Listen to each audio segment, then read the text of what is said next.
অন্যদিকে লোকসভা ভোটের আগে দুই মন্ত্রীর বিবাদ ঘিরে গতকাল কার্যত রণক্ষেত্রের চেহারা নেয় দিনহাটা। মাথা ফাটে দিনহাটার এসডিপিও এবং এক তৃণমূল কর্মীরও।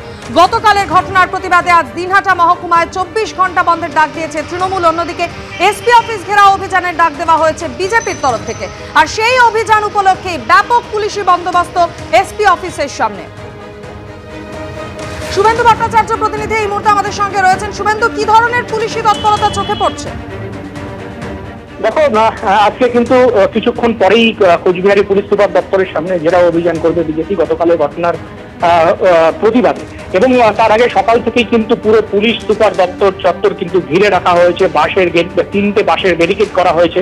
পাশাপাশি কিন্তু কেন্দ্রীয় বাহিনীর জওয়ান মোতায়েন করা হয়েছে কোচবিহার সাগরদিঘি চত্বরে, যেখানে পুলিশ সুপারের দপ্তর অবস্থিত। সব মিলিয়ে একেবারে নিরাপত্তা আঁটোসাঁটো করা হয়েছে যাতে কোনো রকম অশান্তি না ঘটে, তার জন্য কিন্তু একাধিক ব্যবস্থা নেওয়া হয়েছে পুলিশ প্রশাসনের পক্ষ থেকে।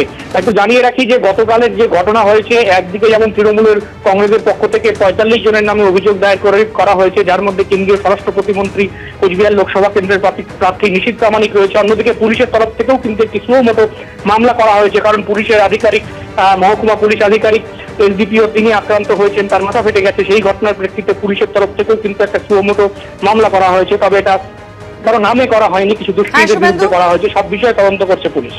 ধন্যবাদ শুভেন্দু।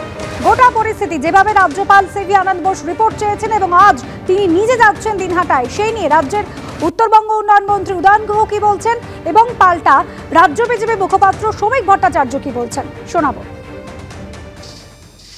আমি রাজ্যপাল মহোদয় আসছেন, এটা খুব ভালো কথা, দিনহাটায় রাজ্যপাল আসবেন।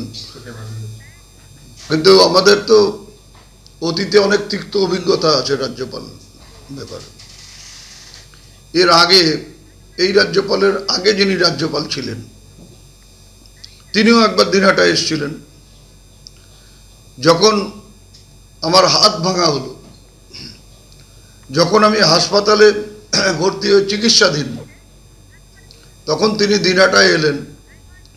এসে যারা আমাকে মেরে আমার হাত ভেঙে দিয়েছিল তাদের বাড়ি পরিদর্শন করলেন, তাদের বাড়িতে গেলেন। কিন্তু একবারও ফোনেও আমার খোঁজ করেননি।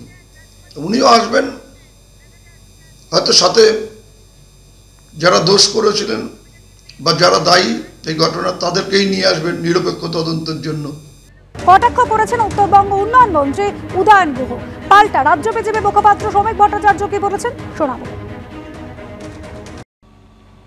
উপনির্বাচনের পর থেকে এই সন্ত্রাস সীমাহীন আকার ধারণ করেছে। প্রকাশ্যে দাঁড়িয়ে কেন্দ্রীয় মন্ত্রীকে শেষ করে দেওয়ার হুমকি দিচ্ছেন, মানুষকে প্ররোচনা দিচ্ছেন, মানুষকে বলছেন এগিয়ে আসুন বিজেপির উপরে আক্রমণ করুন। উদয়ন গুহ যা করছেন সেটা তৃণমূল কংগ্রেসের কর্মসূচি।